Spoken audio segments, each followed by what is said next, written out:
Hai teman-teman, selamat datang kembali di channel kami.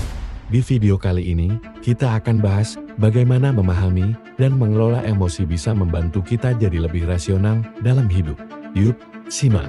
Pertama-tama, kita perlu menyadari bahwa komunikasi emosi, terutama di antara hewan sosial, cukup rumit. Kita sering mengungkapkan kemarahan saat sebenarnya kita merasakan hal lain. Masalahnya, orang lain tidak dapat melihat apa yang kita rasakan. Jadi mereka mungkin merasa diserang secara pribadi. Ini bisa menciptakan banyak kesalahpahaman.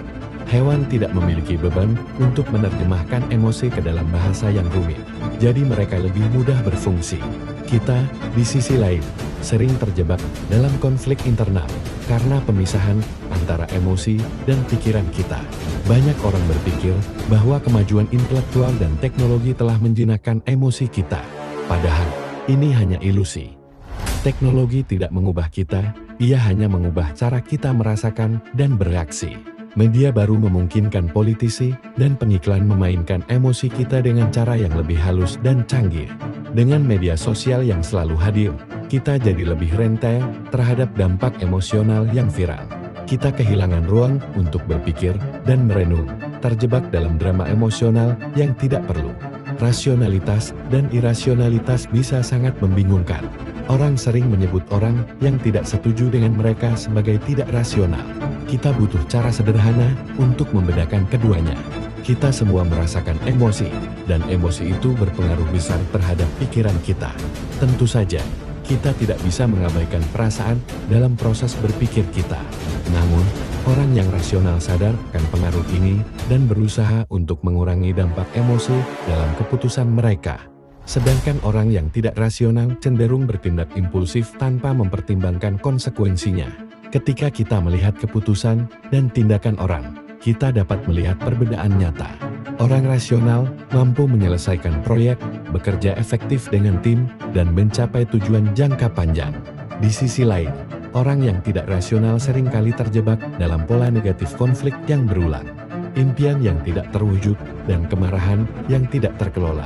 Setiap orang bisa membuat keputusan yang tidak rasional, tetapi penting untuk menilai apakah mereka mampu belajar dari kegagalan atau tidak. Kesadaran adalah kunci. Orang yang rasional bisa mengakui kelemahan emosional mereka dan berusaha untuk tetap waspada. Sebaliknya, orang yang tidak rasional sering defensif ketika dihadapkan pada keputusan mereka yang emosional. Rasionalitas bukan hanya tentang mengatasi emosi, tetapi tentang memahami dan menyeimbangkan emosi dengan pikiran kita. Seperti yang diinginkan oleh Pericles, kita perlu merasakan cinta dan semangat tanpa kehilangan kendali atas pikiran kita. Sekarang, bagaimana cara kita mencapai rasionalitas? Berikut 3 langkah yang bisa kamu coba.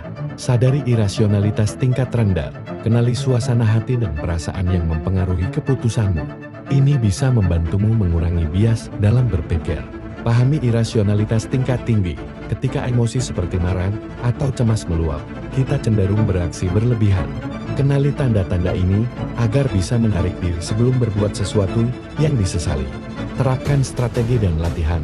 Fokuslah pada penguatan bagian berpikir di otakmu. Latihan ini akan membantumu mengatasi emosi dan membuat keputusan yang lebih baik. Jadi, teman-teman, mulai hari ini, yuk kita berusaha untuk lebih rasional dan bijaksana dalam mengelola emosi.